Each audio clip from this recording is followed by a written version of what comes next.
자, 그러면 두 번째 사건 이어서 알려드릴게요.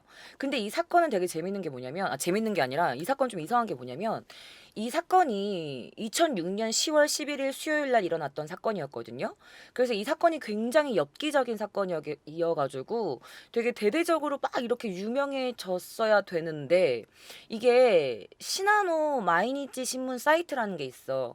근데 기사 보존 기간이 되게 짧대요. 그래가지고 사실 그때 당시에 떴었던 그 당일의 기사가 이미 소멸돼가지고 참조가 불가능하고, 그래서 누가 그 주소를 올려놨거든. 근데 역시나 not found였어. 아무것도 안 나왔거든요. 그래서 제가 그거를 조금 더 깊게 좀 서칭을 해가지고 좀 가지고 와봤는데, 이 사건은 굉장히 너무나 엽기적인 사건입니다. 저와 함께 들어보실게요.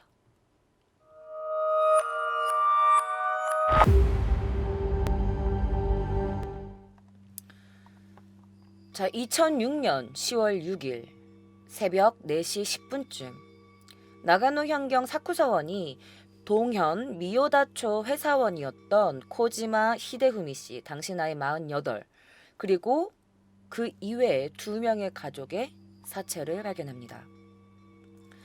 키타사쿠군 미요타마치에서 2006년 10월 6일 날 당시 회사원이었던 코지마 히데후미 씨랑, 그리고 고등학교 3학년이었던 큰딸 18살이었던 유미 씨, 그리고 자신 아내의 어머니였던 아리사카 타츠코 씨, 당시 나이 78의 그 어머니와 함께 자택에서 타살체로 발견됩니다.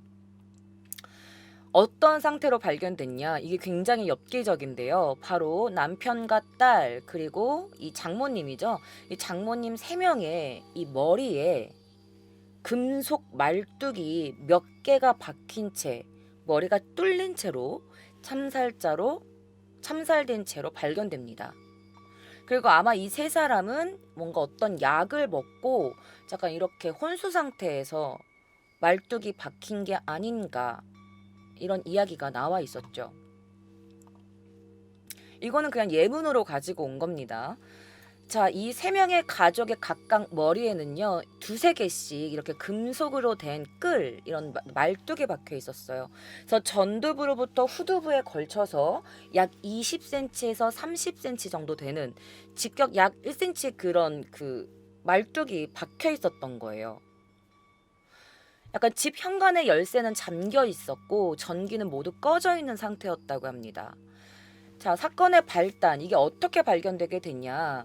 바로 이 시체를 발견하게 된 2006년 10월 6일 새벽 2시 반에 이 경찰에서 어떤 전화가 걸려와요. 바로 이 미요다초 초고시의 아까 유카와 보이셨죠? 그 강이 흐르고 있는 그 카루이자와 대교에 수상한 차가 멈춰 있다 라는 통보를 받게 된 겁니다. 그래서 경찰들이 그 전화를 받고 그곳으로 달려간 곳으로부터 이 사건이 시작된 겁니다. 근데 아까도 말씀드렸지만 이 대교에는 주차금지 푯말이 굉장히 많이 있어요. 그때 당시에도 이 푯말이 있었는지는 모르겠어. 근데 어쨌든 차를 주차하지 말라는 게 있었는데 이 대교에 차가 멈춰 있으니까 경찰에 신고를 받고 바로 출동을 하게 된 거죠. 자, 다리에는요, 문이 잠겨 있지 않은 무인 승합차가 있었고요. 차 내에는 메모가 남겨 있었어요. 어떤 메모였냐? 이 사쿠 경찰서에 의하면 자수하지 못해서 죄송합니다. 경찰에게도 죄송합니다. 이건 딸과 남편의 휴대전화입니다. 라고 메모가 쓰여 있었고, 휴대전화 2개도 그 의자 옆에 놓여 있었다고 합니다. 그리고 집의 열쇠와 그리고 그 안으로 보이는 사람의 지갑, 이런 것들이 종이봉지에 들어가 있는 상태였다고 합니다. 당신이 사건이 일어났던 집입니다. 자, 경찰은 일단 이 차를 소유한 걸로 나오는 이 코지마 씨 댁을 방문합니다. 그리고 이 집에 들어가서 3구의 사체를 발견하게 된 거죠. 자, 이 3명의 머리에 말뚝이 박힌 채로 있었는데요. 이게 말뚝을 박히면서 숨진 건지, 아니면 숨지고 나은 다음에 이 말뚝이 박힌 건지 당시에는 알 수 없었다고 해요. 자, 코지마 씨는요, 당시 1층 거실에서 숨진 채 발견됐고요. 그리고 장모는 1층 일본 식빵 다다미 방에 어서 발견됐고, 그리고 장녀였던 큰딸은 2층에서 사망한 채 발견됐다고 합니다. 자, 세 사람은요, 평소 착용하고 있던 복장을 입고 있었고, 수건과 이불로 얼굴이나 몸이 가려져 있는 상태였다고 해요. 그런데 이제 뭐 수건이나 이런 이불로 뭔가 사체 얼굴을 감추는 건 뭔가 죄책감에 의한 뭐 그런 거라고 들은 적이 있거든요. 자, 어쨌든 6일날 발견 시 큰딸은 블라우스 차림이었고, 그다음에 아빠였던 코지마 씨는 귀가에 갈아입은 실내복인 상태였다고 합니다.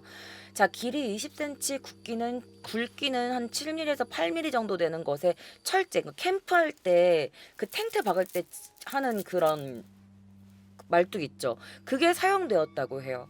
그리고 세 명 모두 머리에 하나만 박혀 있는 게 아니고 여러 가지의 말뚝이, 몇 개의 말뚝이, 복수의 말뚝이 박혀 있었다고 합니다. 그리고 정수리와 측두부 박혀 있고 막 여기저기 박혀 있는 장소는 다양했다고 해요.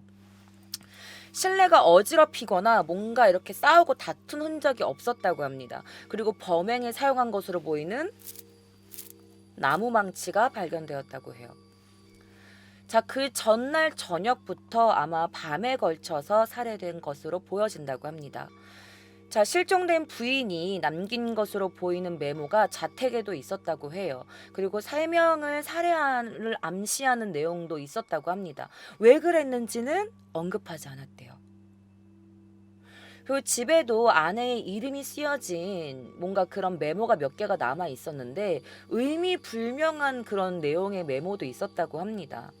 자, 부인은 인근 주민들에게 큰딸의 진학 문제 등의 고민을 털어놓은 적도 있는 것으로 알려졌어요.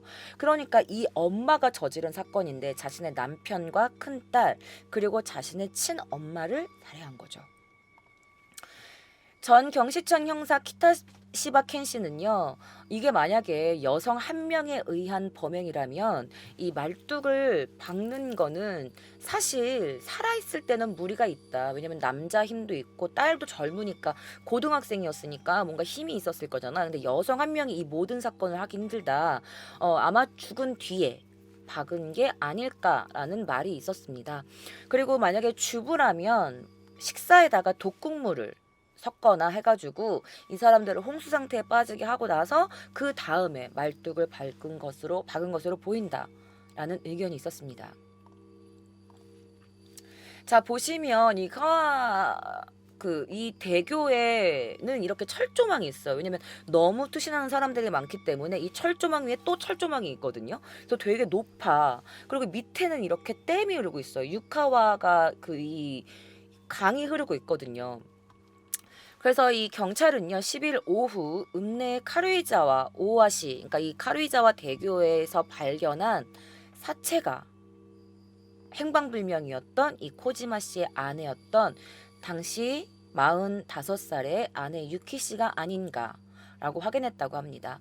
자, 범행을 암시하는 메모가 남겨 있었고, 그리고 3명을 살해해 아마 죄책감인지 뭔지 모르겠지만 그 이후에 자살한 것으로 보였다고 조사하고 있었다고 합니다. 자, 경찰서 조사에 의하면요, 3명의 머리에 박혀있던 말뚝은요 신품이었다고 해요.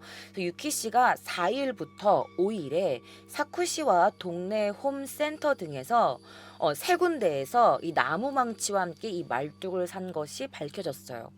자택에는 뭐라고 써 있었냐면 가족군이 난까 아따라 요로시코 오네가이시마스라고 되어 있어. 우리 가족들에게 무슨 일이 있으면 잘 부탁합니다 라는 메모가 있었다고 합니다. 그리고 초봄쯤에 쓴 메모로 보이는 게 시바라쿠 신문와 이리마생 이라면서 당분간 신문은 필요 없습니다 라는 벽보가 현관에 붙어 있었다고 합니다. 그래서 이 모든 걸 계획하고 신문에 이제 넣지만 어차피 볼 사람 없으니까 이런 의미인지도 모르겠고, 만약에 우리 가족한테 무슨 일이 있으면 잘 부탁드려요 라는 뭔가 이런 범행을 계획했던 건지 아닌지 모르겠지만 이런 메모가 남아 있었다고 합니다. 그래서 경찰은요, 아마 이게 준비된 범행이었을 가능성도 있다라고 보고 있었다고 합니다. 사실 당시 아내는요, 우울증으로 정신과에 다니고 있었다고 해요. 이 유키 씨는 사쿠 시내 병원에 다니고 있었고, 인근 주민에게는요, 컨디션을 항상 너무 안 좋다라면서 이 주민들에게 말한 적도 있대요. 그리고 자택에는 항우울제가 남아 있었다고 합니다.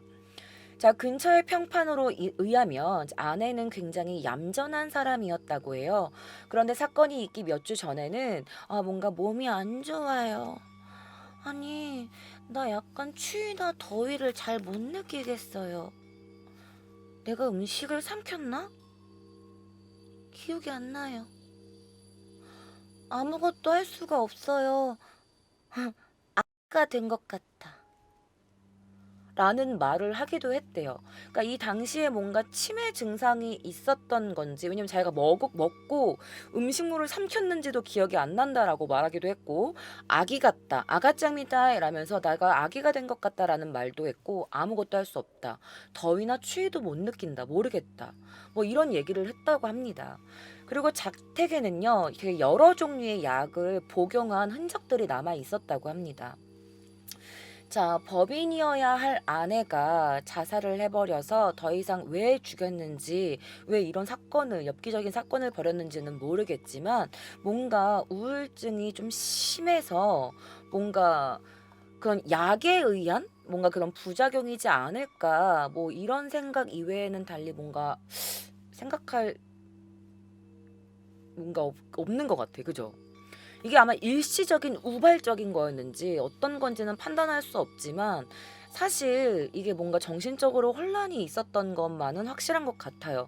하지만 이 여성의 그걸 보면, 동선을 보면 계획적으로 준비를 진행하고 있었던 것으로는 보여져요.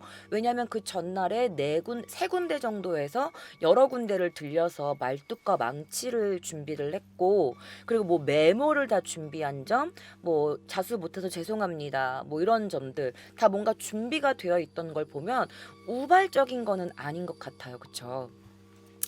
그래서 사람들이 말하기에는 범행 후에 또 차를 운전했고 이 대교까지 간 거 보면 반창랑 상태의 선망이라고는 볼 수 없다라고 말해. 그래서 이 선망이 무슨 뜻인지 보니 의식 장애 중에 하나라고 해요. 뭐 정도가 가볍거나 중 정도의 뭔가 의식의 혼탁이 있고, 착각이나 환각 등 정신적인 흥분을 수반한 상태를 이 선망 상태라고 한대. 그래서 만성 알코올, 뭐 모르핀 중독, 뭐 노인성 치매, 뭐 대사 장애 등에서 볼 수 있으며, 때로는 심한 불안 등을 수반하는 걸 바로 이 선망 상태라고 하는데, 이 선망이라고는 볼 수 없다라고 하는 거지. 그리고 일시적이고 뭔가 공격성이 굉장히 높았기 때문에 이게 뭔가 제대로 자기가 모험을 하는지 인지하고 행동을 하는 게 보인다라는 거지. 만약에 동반 자살을 하려고 했다면은 이렇게 엽기적인 사례까지는, 자기 남편이고 딸이고 자기 엄마인데 말뚝을 박는 건 너무 끔찍한 사건이잖아요. 그래서 뭔가 어떤 문제가 있었는지는 이 사람이 이미 자살을 했기 때문에 알 수가 없는 거지. 그래서 사람들이 말하는 게, 정신과 의사들이 하는 말이 바로 아내가 자주 말했던 아기 같아, 아기가 된 것 같아라고 했던 그런 이유이지 않을까. 예를 들면 이 약에 의해서 전두엽이 위축되는 거야. 그래서 감정 기억이 반영구적으로 지워지는 감정 기억의 상실 상태가 일어났을 수도 있다라고 한 거예요. 왜냐하면 이렇게 애기가 된 감정이 있으면 이성과 애정을 제대로 인식하지 못할 수가 있대요. 그래서 가족이 자기한테 했던 되게 사소했던 나쁜 기억들만 기억이 되는 거야. 그래서 이 나쁜 기억들만 계속 올라와서 통제할 수가 없게 된 거지. 그래서 절대 살아나지 못하게 확실하게 죽여야 된다라는 이 충동을 억제하지 못했을 수도 있다라는 거죠. 그래서 이 감정의 유아화는 애정의 기억을 빼앗는데요. 그래서 자신이 가족에게 사랑받았던 것, 자기가 가족을 사랑했던 것에 대한 기억이 사라질 수도 있다고 합니다. 그래서 남은 감정이 뭐야? 증오, 소외감, 이 사람들이 날 질책했던 것들, 이런 기억 같은 것들, 영상화한 기억만이 이 감정을 지배하게 된대요. 그렇지 않고서야 자신의 친딸이랑 엄마, 가족까지 그렇게 참사를 시킬 수는 없는 거죠. 그래서 뭔가 우울증이 발병했고 약의 부작용으로 뭔가 이 정신적인 유아와 이런 게 발병이 됐고, 그러다가 이제 이 감정의 그런 증오나 분노를 억제하지 못해서 그렇게 죽여놓고 죽고 나서도 말뚝을 박아서 확실히 몰살시켜 버린 게 아닌가라는 게 뭔가 여러 가지 의견도 있었어요. 자, 왜 이 가족은 죽어야만 했을까요? 뭔가 우울증 때문에 정신과에 갔는데 정신과 의사도 제약회사도 그녀와 그녀의 가족에 대한 죽음에 대해서는 아무런 책임을 지지 않았죠. 자, 코지마 씨의 아내에 대해서 근처에 사는 여성이 이렇게 말을 했대요. 최근에 쓰레기 버릴 때 만났는데 너무 야위어 있더라고요. 라면서 그녀의 약간 좀 몸 상태가 안 좋았다는 것도 알 수 있죠. 자, 아내는 당시 동영 코모로시에 있는 폐기물 처리 회사에서 일을 하다가 사건이 있기 그 전년도에 이미 퇴직한다고, 저 일 그만둬요라고 했다고 합니다. 회사 관계자는요, 사건 연락을 받고서 우리도 놀랬어요라고 했다고 하네요. 당시 그녀의 사체를 찾을 때의 사진이라고 합니다. 이거는 그 카루이자와 대교의 모습인데요. 사실 아까도 말씀드렸지만 이 대교가 그 죽고 싶다고 막 이렇게 쉽게 떨어질 수 있는 그게 아니야. 왜냐면 되게 높거든요. 그리고 철조망이 높이까지 있기 때문에 이게 좀 힘이 있거나 그러지 않고서는 이렇게 뭔가 철조망에 찔리고 아프니까 좀 뛰어내리기가 쉽지 않은데, 봤더니 자, 유키 씨의 시신은요, 카루이자와 대교에서 500m 가량 하류에 이 댐이 있잖아요. 이 댐 구덩이에 떠 있었다고 합니다. 평상복 차림으로 뭔가 흐트러짐 같은 건 없었고 외상도 없었다고 합니다. 자, 이 버려진 차, 이 카루이자와 대교에 버려진 차 지붕을 보니까 이 지붕 위에 발자국이 있었대요. 그러니까 차를 발판으로 삼고 여기에서 뛰어내린 거라고 보여진 거죠. 자, 코지마 씨의 집 근처의 주민은요, 왜 그런 사건이 있었는지 모르니까 답답하기만 하고, 다른 주민들도 지금 막 심장이 벌렁벌렁거려가지고, 아닐 때는 사체가 발견되어서 안심은 되는데, 왜 그랬대? 막 이런 얘기를 하고 있다고 합니다. 가족 그 주변 주민들도 이런 엽기적인 사건이 일어난 거에 대해서 너무 끔찍해 했다고 해요. 자, 그런데 알고 보니 이런 무서운 일을 누가 했느냐? 바로 이 가족의 엄마였죠. 자, 여기 보시면 저번 시간에 보신 분들은 기억하실 거예요. 이 근처에 CCTV에 찍힌 사람 얼굴을 모자이크하는 그 AI가 이 다리에서 이 모자이크한 것들이거든요. 굉장히 이상한 부분에 동그랗게 모자이크 다다다다다 이렇게 되어 있는 건데, 궁금하시면 저번 시간 영상 보시면 됩니다. 자, 이 어머니는 자신이 사건을 저지르고 난 뒤 10월 12일 카루이자와 대교 밑에서 숨진 채 발견됩니다. 10월 6일에 3명을 살해한 후 이 카루이자와 대교에서 몸을 던져서 투신 자살을 한 거죠. 자, 어쨌든 자신의 가족의 머리에 여러 개의 쇠말뚝을 박다니 너무너무 이상한 사건인데요. 사실 이 자살 명소로 알려진 이 카루이자와 대교에 차를 세워두고 자살한 것도 너무 뭔가 부자연스럽죠. 쉽게 넘을 수 있는 다리가 아니잖아요. 거기다가 이날은 비가 왔다고 합니다. 그래서 아래로 흐르는 유카와까지 이 다리에서 밑에가 100m 정도가 되고 떨어지면 바로 즉사할 수밖에 없었던 거죠. 그래서 그 사체가 발견된 것도 비가 왔기 때문에 500m 정도 떨어진 곳에서 그 사체가 붕 뜬 채 발견된 겁니다. 자, 십년 명소로 알려져 있는 이 카루이자와 대교에서 아내의 유서와 왜 죽였는지는 써있지 않아. 근데 이제 그렇게 메모가 남겨져 있었고, 사실 이게 보시면 알겠지만 주변이 온통 숲으로 둘러싸여진 이 주택지들이 많아서 사실 외부 사람들이 이 안까지 들어오기는 굉장히 어려워요. 근데 그 차를 누가 발견하고 신고했는지도 너무 신기하지 않아? 새벽 2시에 누가 신고한 걸까? 그 차가 있다고. 그 사람은 어떻게 그 차를 발견한 걸까? 너무 신기하지 않아? 어쨌든 이 카루이자와 대교에서 1년에 못해도 한 명 이상은 꼭 자살자가 나온다고 합니다. 정말 이 카루이자와 대교에서 이미 숨진 사람들이 누군가를 불러내는 건지 그건 알지 못하죠. 그러니까 여러분 혹시 일본에 놀러 오시는 분들은 이 카루이자와 대교에는 웬만하면